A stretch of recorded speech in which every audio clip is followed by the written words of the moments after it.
প্রভু যিশুর নামে আপনাদের সবাইকে অভিনন্দন জানাই। বিশ্বাস করি আরেকটা নতুন দিনে সদাপ্রভু আপনাদের সবাইকে খুবই ভালো রেখেছেন। ঈশ্বরের প্রেম প্রভু যিশু খ্রিস্টের দ্বারা তিনি আমাদের জীবনে প্রকাশিত করেছেন। আমরা একা নাই, প্রভু তার প্রেম দিয়ে আমাদেরকে আর নতুন জীবন তিনি দিয়েছেন। আজকের বাক্য হলো প্রেরিত পুস্তক।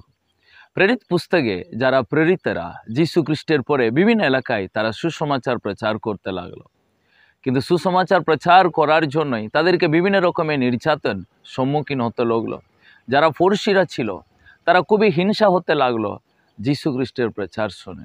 যে বেশিরভাগ মানুষ ঈশ্বরের বাক্য শুনে তাদের খুবই হিংসা হতে লাগে।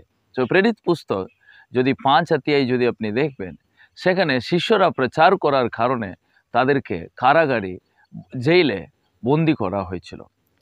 সেখানে যদি আমরা দেখি 19 পদ আর 20 পদ কি কারণে তাদেরকে জেলে ভরা হয়েছিল, কারণ সুসমাচারের কারণের জন্য। কিন্তু প্রভু সর্বদাই তাদের সাথে তিনি ছিলেন। তো স্বর্গদূত তাদেরকে সেখানে থেকে উদ্ধার করেছিল। সেখানে এসে লেখা আছে 19 পদে, কিন্তু রাত্রিবেলায় প্রভুর একটা দূত এসে কারাগারের কাপড় খুলে তাদের বাইরে এনে বললেন, যাও মন্দিরে দাঁড়িয়ে জনসাধারণকে এই নতুন জীবনের বাণী তোমরা শোনাও। সো স্বর্গদূত তাদেরকে জেল থেকে তাদেরকে রক্ষা করেছিলেন। ইভেন ঈশ্বরের সন্তানদেরকে কোনো লোহার গেটও আর বেঁধে রাখতে পারলো না। প্রভু তাদেরকে সেখানে থেকে উদ্ধার করেছিলেন। স্বর্গদূত তাদেরকে একটাই নির্দেশ দিয়েছিলেন, তোমরা যাও এই নতুন জীবনের বাণী সকলের কাছে তোমরা প্রচার করো। সো তারা ঠিক স্বর্গদূতের কথার অনুযায়ী তারা সুসমাচার প্রচার করেছে। তাতে সুসমাচার কখনো আটকে রাখতে পারলো না।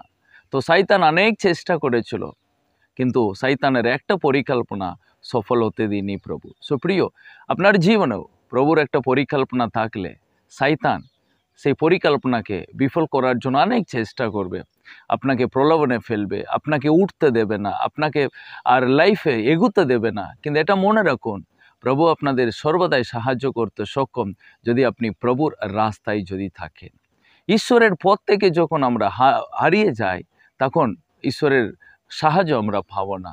কিন্তু প্রিয়, আপনি যখন ঈশ্বরের পথে থাকবেন, ঈশ্বর সর্বদাই আপনাকে রক্ষা করবে। এমনকি আর এত বড় যে বিপদের সম্মুখীন আপনি পড়লেও আপনাকে শয়তানের হাত থেকে ঈশ্বর রক্ষা করতে পারে। তাই আজকে দিন এ বাক্য আপনাদের জীবনে অনেক আশীর্বাদ নিয়ে আসুক। God bless you.